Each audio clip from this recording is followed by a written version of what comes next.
Welcome into Extra Time, Craig Burley's second favorite time of the day. I incorrectly said it was your favorite last week, Craig, so... Oh, no, I wouldn't like it. What's your favorite? What? What's your favorite? When he gets to leave. Post-show. My favorite time of the day? Post-show. 7:30 when you're teeing up. Come on, there you go. I've seen it. That's Well, that a bit- first That's beer. a smile. That's a smile. First beer. 7:20. At 7:45. 7:20. All right, let's get into the first 7:20 question on the then. tea time. The first question coming from Sir Ted Lasso. We know him quite well. Which Premier League title contender needs to strengthen the most before Thursday? Who are the Premier League contenders exactly? But yeah, tell us who the In your contenders are, we'll opinion. give you an answer. Man City, Spurs, Chelsea, Spurs. Yes. Spurs have done nothing. Arsenal, No, Arsenal. Arsenal. No, not contenders. Manchester By the way, United. we've not given Liverpool enough love, by the way. Okay, so give Liverpool some love. So they don't need Got to a lot of strengthen. love for Liverpool. They're not one of the teams that need to strengthen. Yeah. That's all the love you're going to give Lots of them? love coming out of Liverpool. What about for Man United, Shaka?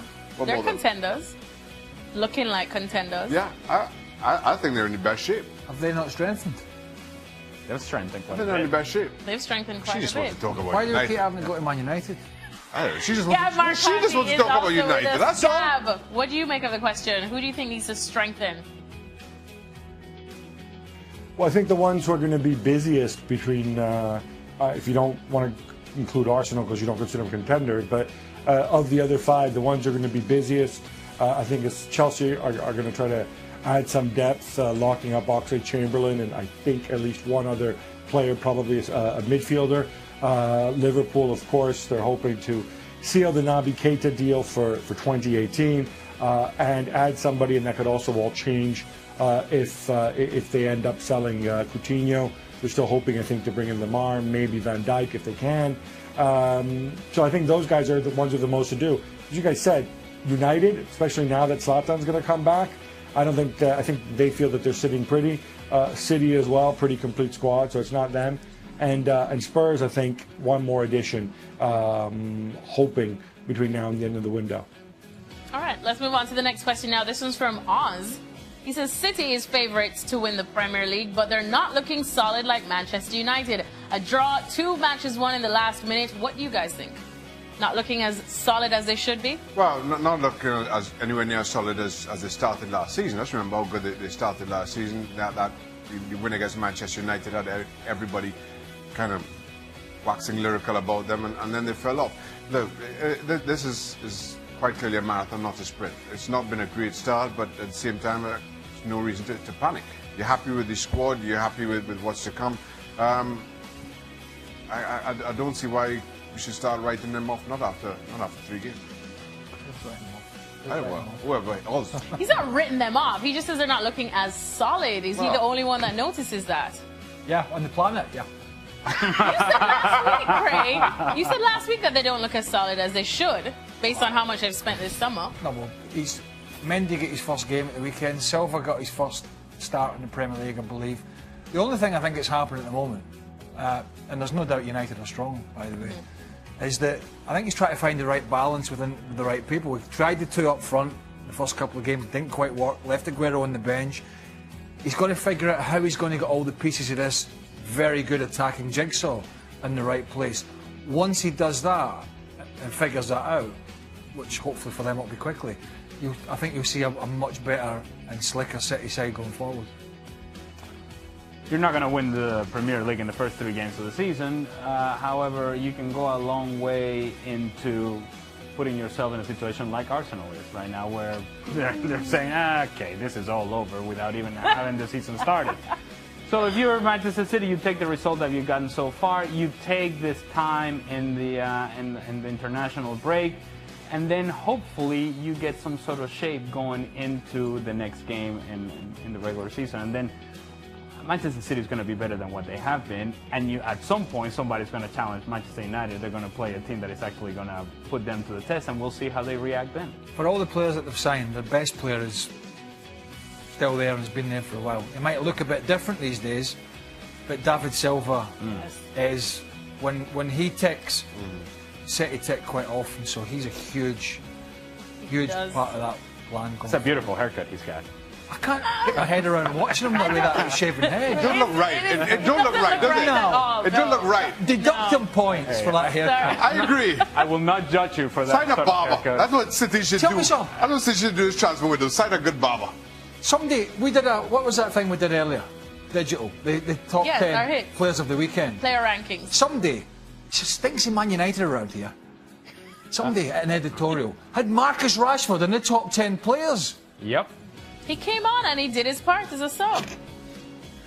I like when you start pointing everywhere all over the whole studio. I'm chasing the Somebody, there's somebody out there in the world. I love Marcus Rashford. I love him. I bet he's going to be he's a great young player.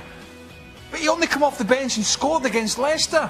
So he did And somebody fine. from editorial shoehorned him into the bloody top 10. I mean, Mane, I keep calling him Sane. Mane and Salah ripped Arsenal to shreds. Valencia had a great game at Real Madrid at the Bernabeu with some great performances. But somebody from editorial with the Man United goggles on, hey, we got to have a Man United player in the top 10. Put a name on it. I don't know who it is. Was it you? All right. Was it you? It wasn't me. I'm not an editorial. You know this, Craig. Yeah, that's right. I would not That's what I was have about put- to say. Marcus Rashford isn't even nobody in my from fantasy nobody from team. editorial. But I'm just saying, I looked at it and my eyes nearly popped out. Oh my God. That's a sight. Yeah. Okay, let's go to Gab for this question now, coming from Anuj. Gab, Anuj wants to know, will Arsenal finish in the top 7? Setting the bar high for the How Gunners low this is year. Arsenal's bar gone, Anuj? I suspect that they will because that is setting the bar pretty low. I'm also not sure that Everton are necessarily going to make that much progress. So, yeah, I think they definitely will finish in the top 7. Because remember, if things get really, really hard, if they have to make a painful move, I think they will do it, and they'll spend in January if they need to. I think they'll even change their manager in January if everything is falling apart and they need to. What is unthinkable is Arsenal outside the top 7, 8, even in a transition season. I think that is Kroenke's limit. I don't think it goes beyond that, because after that, he starts losing money and it starts hurting him. Gentlemen, you agree? I'm glad he draws the line well at top 7. Yeah, that can't get any lower. Top than that. 7. That's it. We're really setting that bar. Come on. I like how guy with that. Once you start losing money, Yeah. then you're in trouble. Yeah. Never mind this top 4, top 6 nonsense everybody's talking about. Once you start losing money, Kroenke's going to throw you all. It's done. Where does he live, Stan Kroenke? It's not my neighbour. Not mine either. Might be Gab's. I imagine it's sitting somewhere saying, are we 7th yet? Are we 7th Are we yet? losing Are we money yet? 7th yet? There's a phone that rings when they go to Is 7. that long enough today? That's long enough. I'm not sure if it beats our 9-minute record. How but is this anyways. affected? How is this? Craig Burley here with me. We are talking about Liverpool, Craig, with just a bit of time left in the summer transfer window. Liverpool seems to be closing in on Leipzig's Naby Keita. Counting the days. You are counting the days. You cannot wait. So what do you make of this one, if they do indeed get I him? think Jurgen Klopp can't wait, and a lot of the coaches are all complaining about it. But yeah, they have been in the headlines. Liverpool, obviously, for the Coutinho reason and the Barcelona interest. But Keita coming from RB Leipzig, described by one of the other coaches in the Bundesliga as like having 2 players. Yeah. You know, he can play. He plays centrally, but he's a bit.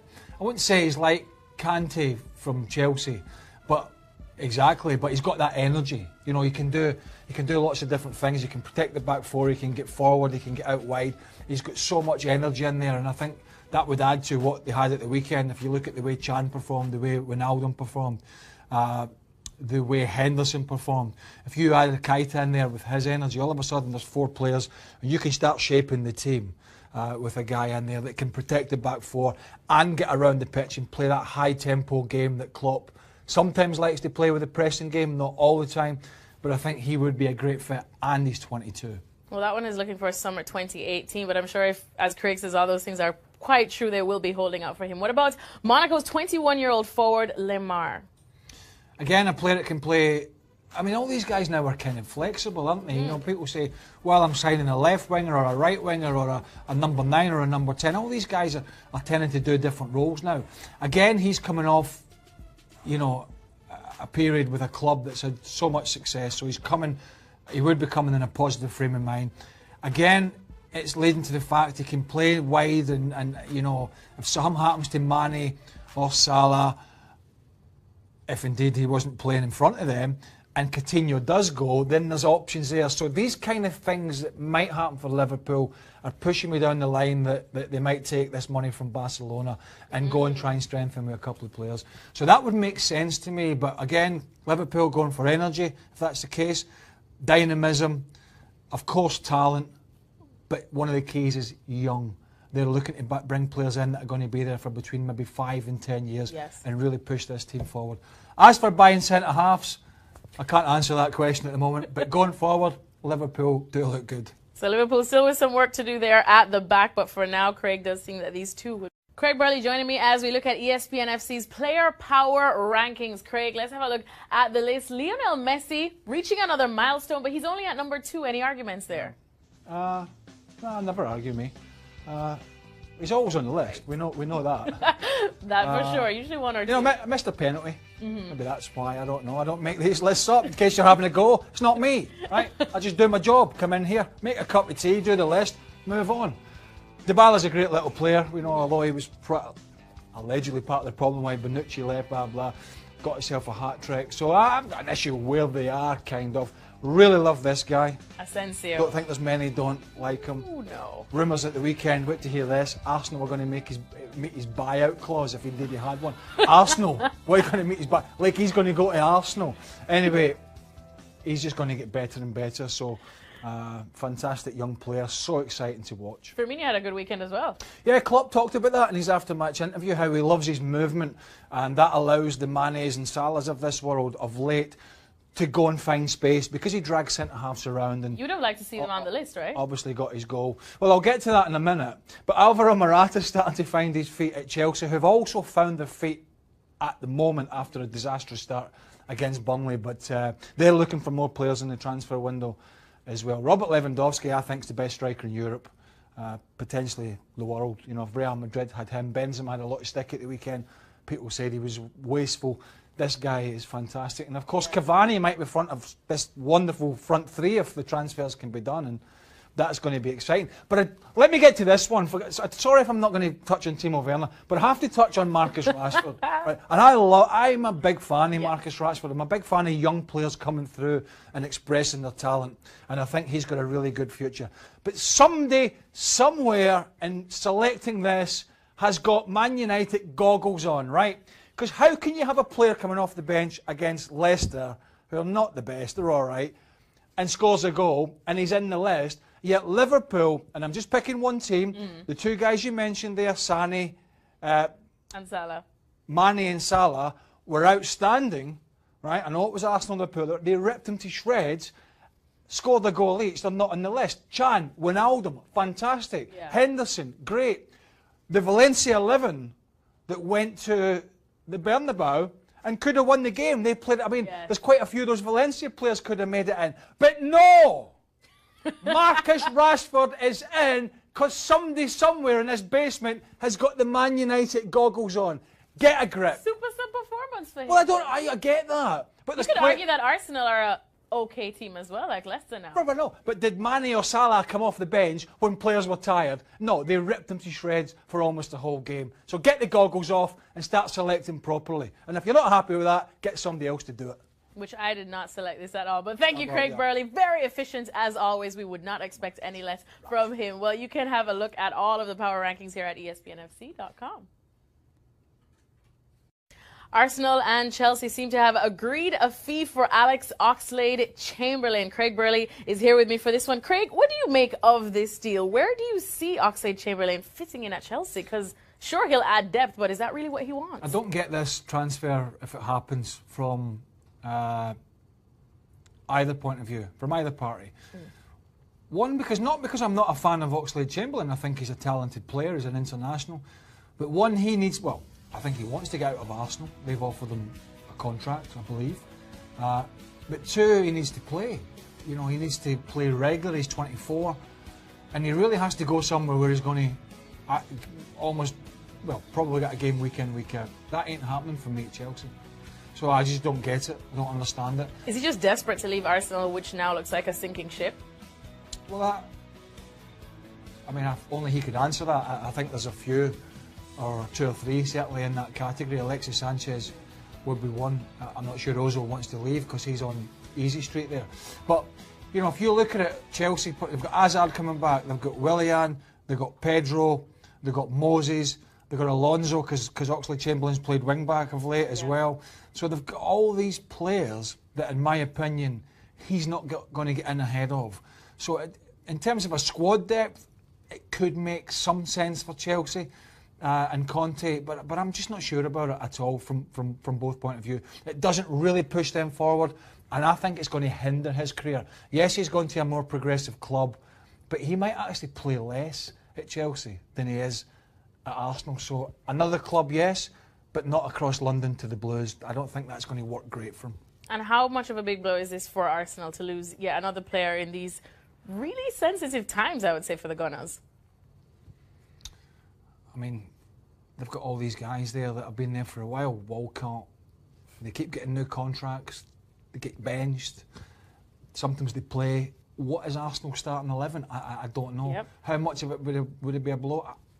I don't think it'd be a huge blow to them. I think they'll just chunter on doing exactly what they're doing. They'll be all right to watch at times.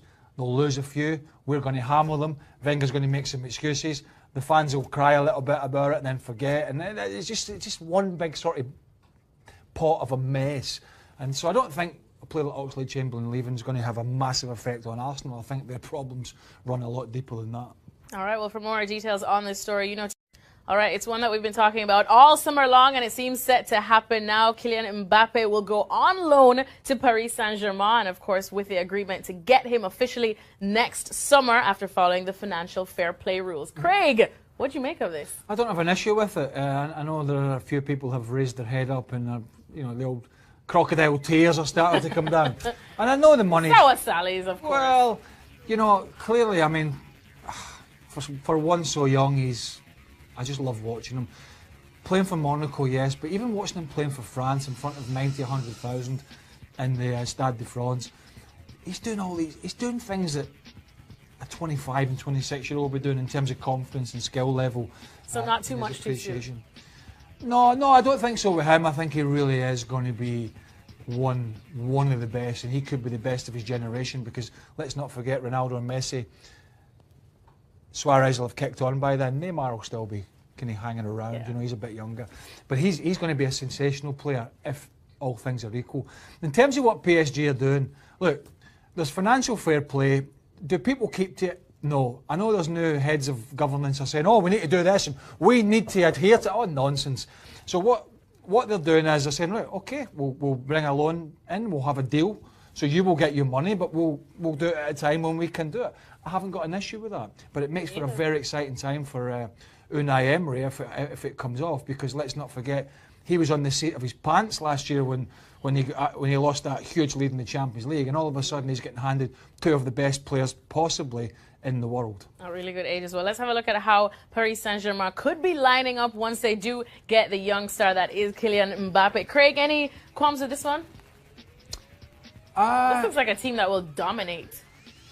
Well, dominating France, it should. Yes. Although Monaco are selling everybody and still winning games comfortably. So I suppose there's no giving there. Look, Matuidi going, I think, was a blow for them. I think I prefer him to Rabiot, but he's not there anymore.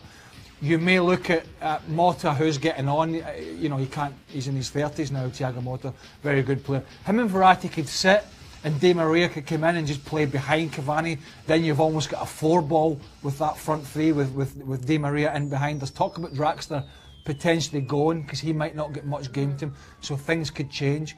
But what happens here is when you have a front three like that and you possibly add in Di Maria, and we saw it with Barcelona, and at times with Real Madrid, when you've got such a good front line, it can take the pressure off a back line, a defence that maybe isn't quite as good as some people think. We saw it with Messi, Neymar and Suarez with Barcelona because they got away with things they wouldn't normally get away with, and that could happen for PSG. That's a really exciting front line. Is it better than the one at Barcelona because Neymar's not there anymore? It could be in time. It could be because you took Neymar out that. you've got Suarez picking injuries up, and you've got Messi having to shoulder the whole load. That could be a front three with absolutely untold potential. Of course, Cavani's not going to play forever. No. But at the moment, he'll just be thinking, Neymar and Mbappe beside me. Right, lads, I'll be in the box. Just make sure you set me up and I'll do the rest. Hell of an exciting time for PSG if that happens. All right, so exciting. Another milestone, 351 career La Liga goals. That is the most in league history, and not many would be surprised that it's that man that made that record. Alejandro Moreno, could we finally see a title race this year, despite everything and all of Barcelona's woes this summer? Was there not a title race last season? Well, we said that, but Real Madrid looked like they were set to just run away with it, and many believed they would. Okay. All right, relax. You seem very worked up about this. I want a title race. Well, look, Real Madrid drew over the weekend against Valencia. That allows Barcelona some life and some room for mistakes. Now, Barcelona, who we thought, okay, well, they're just going to fall off the pace. They start the season 2-0. They get 6 points. Now they're going to international break. It's very important what happens this week because there are holes in that team. I mean, the front three for Barcelona this past weekend was Gerard Deulofeu, Lionel Messi, and Sergio Roberto. Well, that's not Neymar, Luis Suarez, and Lionel Messi, right? So there is a difference there.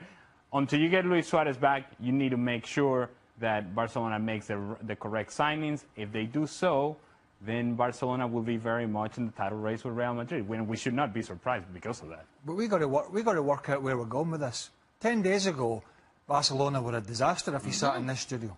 Now all of a sudden they're beating Alaves, and we're trying to work out if there's going to be a title race or not. Just a little bit more life. Well, I mean, I said 10 days ago, Barcelona was imploding, and they're going to dig a hole and just go down, and we're never going to see them again. Now all of a sudden, Lionel Messi beats Alaves, not Barcelona, and the title race is back on because Real Madrid, they drew. Yes.